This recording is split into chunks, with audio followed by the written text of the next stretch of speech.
Good morning students. आज हम लोग आगे बढ़ते हैं। पीछे हम लोगों ने पिछले लेक्चर में फोटो ऑटोट्रॉफिक न्यूट्रिशन पढ़ा। अब हम लोग कीमो ऑटोट्रॉफिक न्यूट्रिशन पे आते हैं। ऑटोट्रॉफिक में दो टाइप मैंने बताए थे, फोटो ऑटोट्रॉफिक और कीमो ऑटोट्रॉफिक। तो दूसरा है कीमो ऑटोट्रॉफिक न्यूट्रिशन।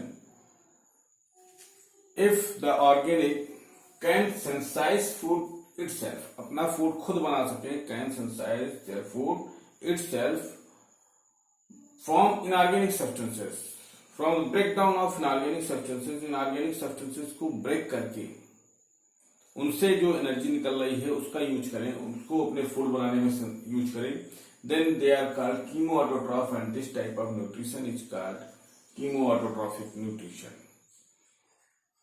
तो सेम डिफिनेशन बहुत टफ नहीं है, जैसे हम लोगों ने पीछे पढ़ा। यहाँ पर केवल आप देखेंगे इनको लाइट की जरूरत नहीं होती, विदाउट द कोई जरूरत नहीं है। लाइट है तब भी ठीक है, नहीं है तब भी ठीक है, ये खुद अपना फूड बना लेंगे।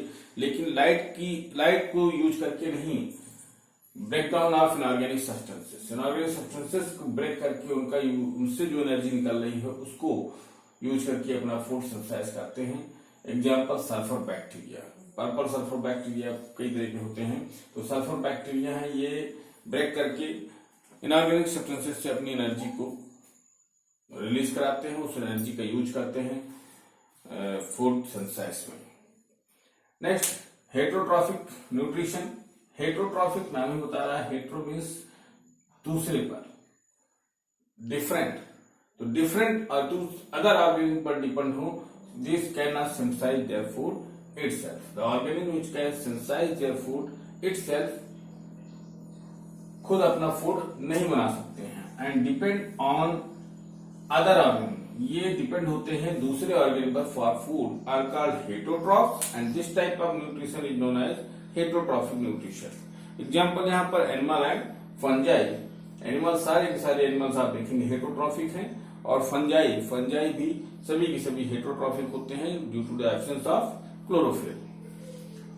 और अब heterotrophic nutrition is further divided into following types, means आपकी एनसीईआरटी में यहाँ 3 टाइप्स दिए हैं, holozoic, saprophytic and parasitic mode of nutrition.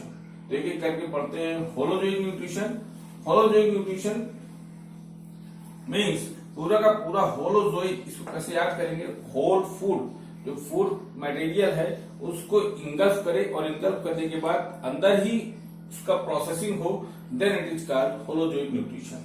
The internalisation, ingestion, अंदर फूड को इंटरलाइज करना, and internal processing of food, और अंदर ही फूड की प्रोसेसिंग हो, डाइजेशन हो, एसिमिलेशन हो, एब्जॉर्प्शन हो, ये सारी प्रोसेसिंग हो of food takes place inside the body, then it is called holozoic nutrition. It have following steps. यहाँ पर स्टेप्स की बात करें तो 5 स्टेप्स आप देख रहे हैं, मेन स्टेप है। पहला इंगेशन, दूसरा digestion, third assimilation, fourth absorption and fifth egestion. तो इस तरह से 5 स्टेप हैं, इनको भी आगे कवर करते हैं, डीप में हम लोग पढ़ेंगे। और एग्जांपल में holozoic nutrition, most of the animals take their food by holozoic nutrition. Amoeba, ये आपको पढ़ना है, और डीप में इसके बारे में डायग्राम अभी हम लोग आगे पढ़ते हैं। पैरामीशियम, ये बहुत डीप में नहीं चल रहा है, और ह्यूमन का भी हम लोग डीप में पढ़ेंगे। तो आइए इन एनिमल्स के बारे में होलोजोइक में और डीप में चलेंगे। लेकिन इसका दूसरा टाइप सैप्रोफिटिक, आइए उसको हम लोग आगे कवर करते हैं। तो सैप्रोफिटिक न्यूट्रिशन नेक्स्ट है, इसके टाइप्स पढ़ लेते हैं, फिर डीप में हम लोग अमीबा और ह्यूमन बीइंग का न्यूट्रिशन आगे पढ़ेंगे। सेकेंड है सैप्रोट्रॉफिक न्यूट्रिशन। सैप्रोट्रॉफिक और सैप्रोफिटिक भी बोलते हैं अगर प्लांट की बात करें, या सैप्रोजोइक भी बोलेंगे अगर एनिमल कहें। तो सैप्रोट्रॉफिक एक जनरल टर्म हो गया। सैप्रोट्रॉफिक न्यूट्रिशन मीन्स जब ऑर्गेनिज्म डेड और डीके मैटर से अपना न्यूट्रिशन डिराइव करे, कहीं पर कोई चीज सड़ रही, बाहर इसको ब्रेक डाउन करे, देन इंटरनल तब उसको इन्वेस्ट करे, then it is called, means digestion outside the body ही हो जा रहा है, ब्रेक डाउन जो हो रहा है वो आउटसाइड द बॉडी हो रहा है। Some organisms break down the food material outside the body and then absorb it, और तब उसको absorb कर रहे हैं। These are called saprotrophs and this type of nutrition is known as saprotrophic nutrition। और इस तरह के न्यूट्रिशन को क्या कहेंगे, saprotrophic nutrition, और ऐसे ऑर्गेनिज्म को saprotrophs। एग्जाम्पल, इसमें एक ही एग्जाम्पल यहाँ मेन आपको तैयार करना है, फंजाई, जिसमें फंजाई के एग्जाम्पल कौन कौन से हैं, तो ब्रेड मोल्ड, जिसको कॉमनली, जिसका साइंटिफिक नेम है Rhizopus, it is also known as bread mould और ब्लैक मोल्ड भी कहते हैं। ब्रेड पर ये लगता है फफून, मोल्ड मीन्स फफून, फंजाई फफून, तो ये ब्रेड पर भी लगता है, इसलिए इसको ब्रेड मोल्ड बोलते हैं। या ब्लैक कलर का होता है तो ब्लैक मोल्ड भी कहते हैं, और इसका साइंटिफिक नेम है राइजोपस। 2 बार हो गया यहाँ पर ब्रेड मोल्ड, तो एक बार हटा दीजिए, यहाँ केवल ब्लैक मोल्ड ही रहेगा। ठीक, यहाँ ब्लैक कर देते हैं, ब्रेड मोल्ड एक बार लिखा हुआ है तो ब्लैक मोल्ड, दोनों नाम जानते रहिएगा, ब्लैक मोल्ड भी और ब्रेड मोल्ड भी कहते हैं, साइंटिफिक नेम है राइजोपस। सेकंड है ईस्ट, इसका साइंटिफिक नेम सैक्रोमाइसिस, और थर्ड मशरूम, इसका साइंटिफिक नेम है Agaricus. Next type of nutrition, heterotrophic type of nutrition में पैरासिटिक, बस ये 3 पढ़ने थे आपको में, तो तीसरा है parasitic nutrition. Parasitic nutrition, some organism derive nutrition from plant and animals, दूसरे प्लांट और एनिमल से, दूसरे ऑर्गेनिज्म से अपना न्यूट्रिशन डेराइव करेंगे विदाउट किलिंग देम, उनको बिना मारे। अगर मार दिया तो प्रेडेटर कहते हैं। यहाँ पर पैरासिटिक की बात हो रही है, विदाउट किलिंग देम, मारेंगे नहीं उनको। दीज आर कॉल्ड पैरासाइट्स, जैसे मॉस्किटो वगैरह हैं तो हमारा ब्लड सक कर रहे हैं बिना हमको किल किए।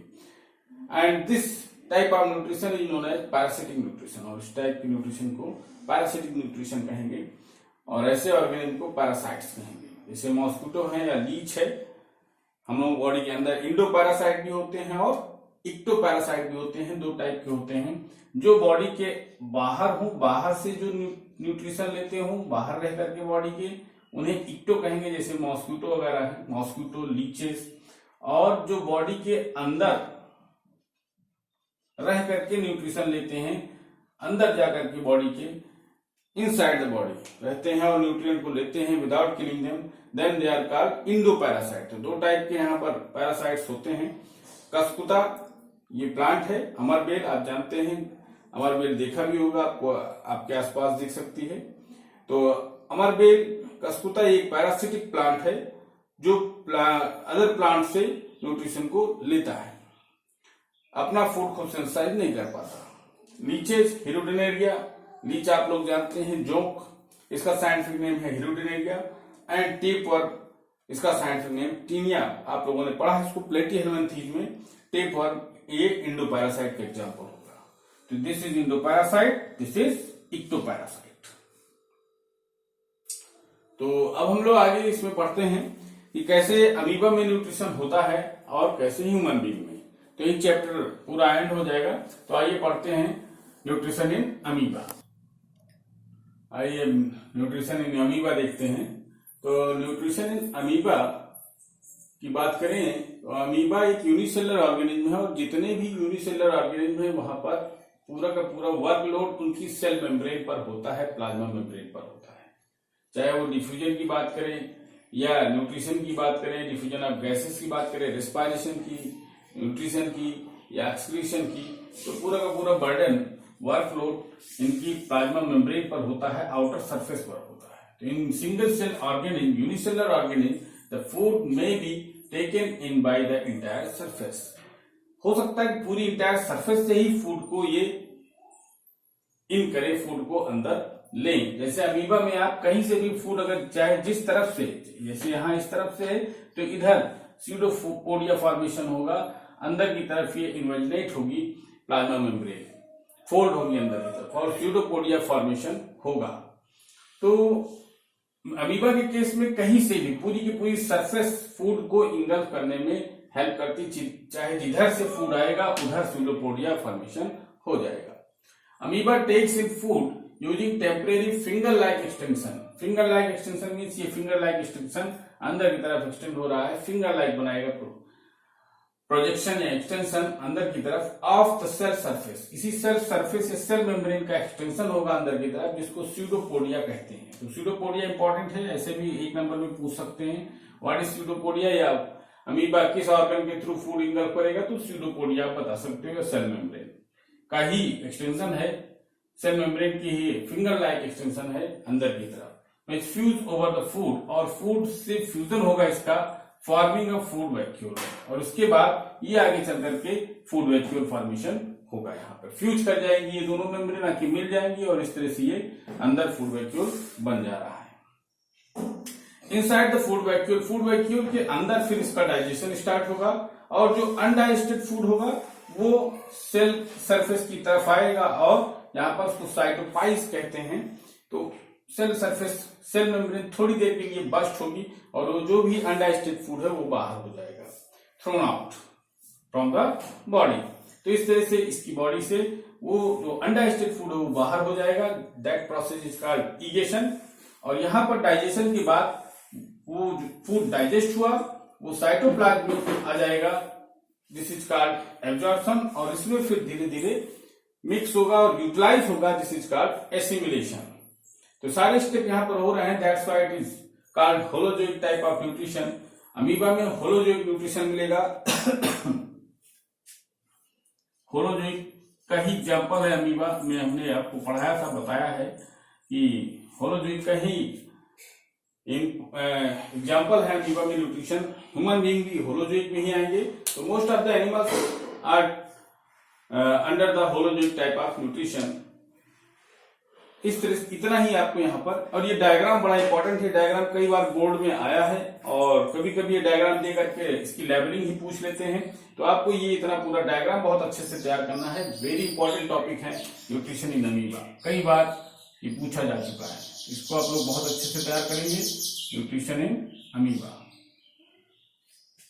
और इसी के साथ थोड़ा सा पैरामीशियम के बारे में भी जान लेते हैं। पूछा तो नहीं जाता है, लेकिन फिर भी है एनसीईआरटी में, तो आपको जानना है। In paramecium the food is moved to a specific spot। Paramecium में एक स्पेसिफिक स्पॉट होता है जिसको ओरल ग्रुप कहेंगे, और वहीं से ये फूड को इंगल्फ करेगा, फूड इंटर करेगा। यहाँ पैरामीशियम के केस में पूरी बॉडी से फूड अंदर नहीं जाएगा, ये कहीं से भी जैसे अमीबा में चला जा रहा है। तो पैरामीशियम में एक स्पेसिफिक स्पॉट होगा जिसको ओरल ग्रुप कहेंगे, बाय द मूवमेंट ऑफ सीलिया। और ये कैसे इंटर करेगा, सीलिया के मूवमेंट पर। सीलिया पूरी बॉडी पर पाए जाते हैं, छोटे छोटे हेयर लाइक स्ट्रक्चर होंगे। तो जैसे कि आप यूग्लिना में फ्लैजिला देखते हैं, वो बड़े होते हैं, सीलिया छोटे छोटे होंगे, और उनके मूवमेंट से फूड इसी तरफ मूव करेगा ओरल ग्रुप की तरफ, और ओरल ग्रुप से food is taken in at this specific spot. इसी स्पेसिफिक स्पॉट से फूड अंदर एंटर करेगा। जैसे आप पैरामीशियम को देखना चाहें तो ये कुछ इस तरह से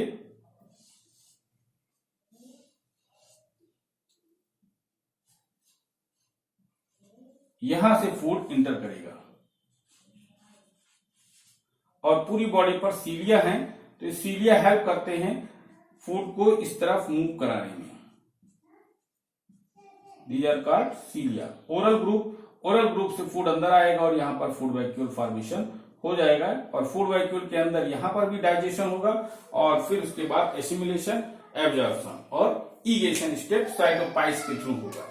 तो बस इतना ही यहाँ पर ये न्यूट्रिशन ऑफ अमीबा में, न्यूट्रिशन इन अमीबा में। इसके बाद हम लोग बहुत डीप में आगे चल रहे हैं, न्यूट्रिशन इन ह्यूमन बीइंग में पढ़ेंगे। नेक्स्ट पार्ट में उसको हम लोग देखेंगे। यहाँ पर इतना ही। Thank you.